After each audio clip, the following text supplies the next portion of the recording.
Menjelang dini hari, 1 Oktober 1965, Jakarta belum sepenuhnya terjaga. Lampu-lampu jalan redup, udara dingin menusuk, dan di balik kesunyian itu, sebuah operasi militer rahasia bergerak di jantung ibu kota. Pasukan ini berada di bawah komando Letnan Kolonel Untung Syamsuri, perwira Resimen Cakrabirawa, pasukan elit pengawal Presiden Soekarno. Di atas kertas mereka dibentuk untuk melindungi sang presiden. Malam itu justru namanya akan tercatat dalam salah satu episode paling kelam sejarah Indonesia. Struktur pasukan, menurut sejumlah kesaksian, dirancang kilat, hampir seketika, dan di lapangan seringkali menyimpang dari rencana. Dalam pembagian tugas, operasi yang kemudian dikenal sebagai Gerakan 30 September, dibagi menjadi 3 kelompok: Pasopati, Bima Sakti, dan Pringgodani. Kelompok Pasopati memegang peran paling genting, menculik para jenderal yang dituduh sebagai bagian dari Dewan Jenderal, sebuah kelompok yang diyakini tengah merencanakan kudeta terhadap presiden. Target awal berjumlah 8 orang. Satu di antaranya Brigadir Jenderal Ahmad Sukendro, luput karena berada di Tiongkok. Sisanya menjadi incaran malam itu. Sekitar pukul 3 sore 30 September 1965, para prajurit berkumpul di Halim Perdana Kusuma. Di sana mereka diberitahu bahwa sejumlah jenderal sedang menyiapkan penggulingan Soekarno. Malam kian larut. Menjelang tengah malam, seorang perwira muda memanggil mereka. Namanya Letnan Satu-Doel Arif. Dengan suara tegas, ia membagi pasukan menjadi 7 tim. Setiap tim mendapat 1 nama target. Perintahnya jelas, tanpa ruang tawar. Tangkap hidup atau mati. Siapa sebenarnya Dul Arif? Nama ini nyaris tak pernah tercatat dalam buku sejarah sekolah. Arsip resmi pun pelit memberi keterangan.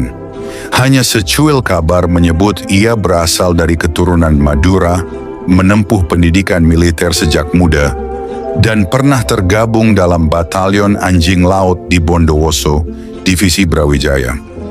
Batalion itu kemudian beralih ke divisi di Ponegoro dan berubah nama menjadi Batalion 448, mempertahankan lambang anjing laut meski berganti menjadi satuan infanteri. Dari sana, Doel Arif ditarik ke Resimen Cakrabirawa. Ia memimpin Kompisi Batalion Kawal Kehormatan II, langsung di bawah komando Letkol Untung. Kariernya yang menanjak berbalik arah malam itu. Di tangannya, Letkol Untung mempercayakan Komando Pasopati, Gabungan Pasukan Cakrabirawa, Batalion 454 Banteng Rider, dan Brigif 1 Jaya Sakti, sekitar 60 orang dari ribuan prajurit yang ada. Dini hari 1 Oktober 1965, konvoi bergerak menuju kediaman para jenderal.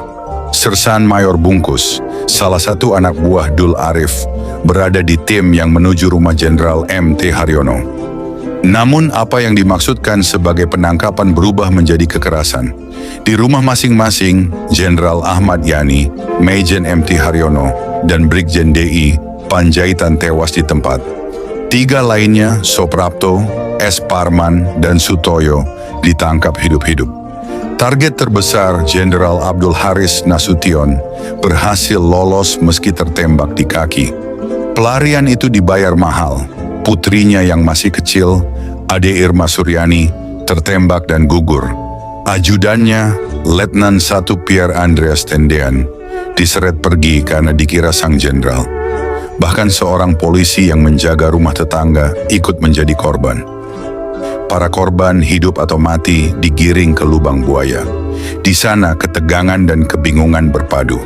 Menurut versi resmi Orde Baru, perintah eksekusi tidak datang dari Komando Militer Lapangan, melainkan dari Ketua Komite Sentral PKI DN Aidit melalui Kepala Biro Khusus PKI Syam Kamaruzaman.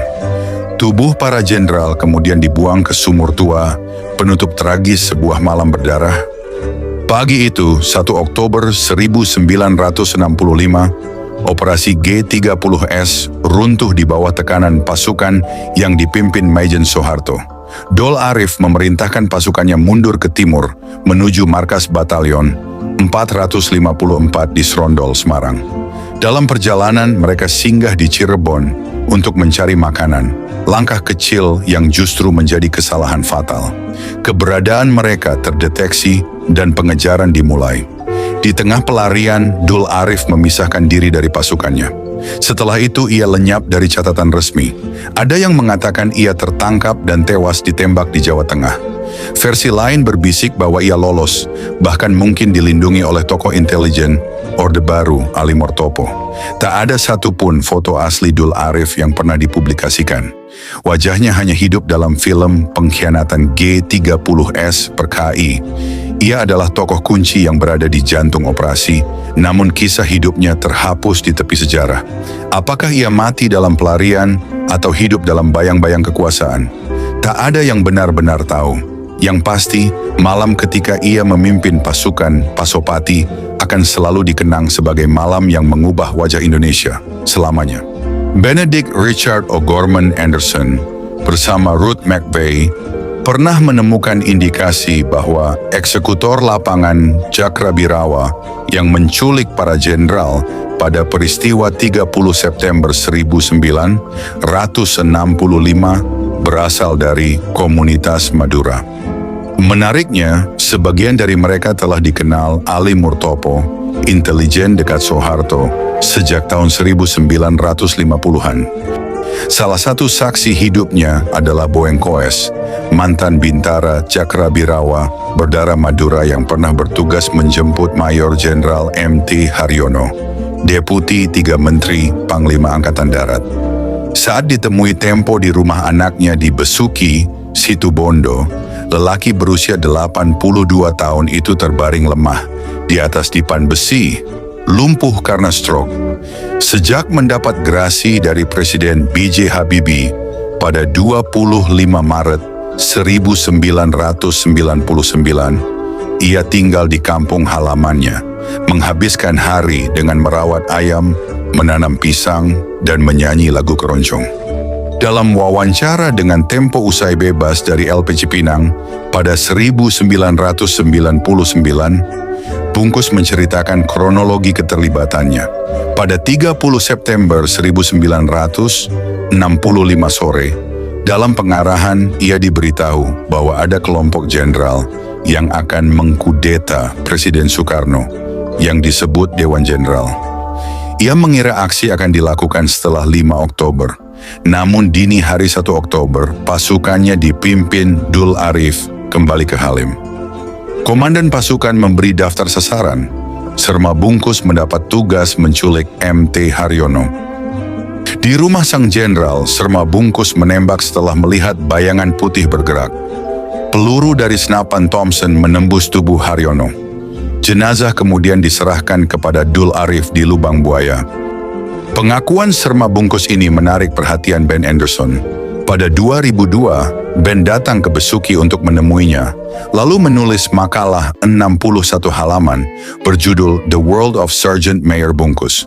Temuan ini melengkapi Cornell Paper yang ia tulis bersama Ruth McVeigh dan Fred Bunnell pada 1966. Jika awalnya Ben mengira para eksekutor lapangan berasal dari Jawa, setelah bertemu Bungkus, ia menyimpulkan mayoritas pelaksana justru berdarah Madura, termasuk pimpinan lapangan, Letnan 1 Dul Arif. Menurut Serma Bungkus, Letu Dul Arif adalah kawan sehidup semati. Mereka sering bercakap dalam bahasa Madura, bahkan pernah ketahuan oleh 2 gadis di Pasar Senen yang ternyata juga paham bahasa itu. Kedekatan Dul Arif dengan Ali Murtopo dikuatkan oleh Letkol Udara Heru Atmojo yang menyebut Dul Arif sebagai anak angkat Ali Murtopo. Hubungan itu sudah terjalin sejak operasi Benteng Raiders melawan Darul Islam pada tahun 50-an. Selain Dul Arif, Ben juga mencatat nama Jahurup, anggota Cakrabirawa berdarah Madura yang pernah mencoba menerobos istana pada 29 September 1965. Baik Bungkus, Dul Arif maupun Jahurup sudah saling mengenal sejak tahun 1947 ketika bergabung di Batalion Anjing Laut di Bondowoso yang mayoritas anggotanya juga orang Madura. Mereka kemudian sama-sama masuk batalion 448 Kodam Diponegoro di bawah komando Kolonel Latif, sosok yang kelak juga terlibat dalam peristiwa 30 September. Serma Bungkus sendiri sempat bertugas di Seram sebelum bergabung dengan cadangan umum di Salatiga, lalu direkrut ke Banteng Raiders 1 di Magelang. Dari sinilah ia masuk Cakrabirawa bersama ratusan rekan lainnya dari Jawa Tengah yang lolos seleksi. Mereka menggantikan polisi militer sebagai penjaga istana presiden. Yang misterius, setelah peristiwa G30S gagal, Dul Arif dan Jahurup hilang tanpa jejak. Heru Atmojo menduga keduanya mungkin diamankan oleh Ali Murtopo, tetapi tidak ada bukti pasti. Satu-satunya bawahan Dul Arif yang diadili adalah Kopral Hardiono, yang pada Mahkamah Militer Luar Biasa 1966 dinyatakan bertanggung jawab atas penculikan para jenderal. Bagi Hernawati anak Bungkus, semua ini hanyalah sejarah pahit yang membekas pada keluarganya. Setiap kali film pengkhianatan G30 SPKI diputar di televisi, mereka memilih berdiam di rumah karena seluruh kampung tahu siapa ayahnya. Meski begitu, ia tetap percaya ayahnya hanya prajurit yang menjalankan perintah. Bungkus sendiri ketika ditanya soal rasa bersalah, hanya menjawab singkat, "Tentara kok merasa bersalah, mana ada." Kini stroke telah merenggut hampir semua kekuatan fisik Bungkus. Entah apakah ia masih mengingat jelas detik-detik ketika memasuki rumah MT Haryono, mengangkat senjata dan menembak bayangan putih itu yang ternyata adalah sang jenderal. Bagaimana nasib pasukan Cakrabirawa pasca peristiwa G30S?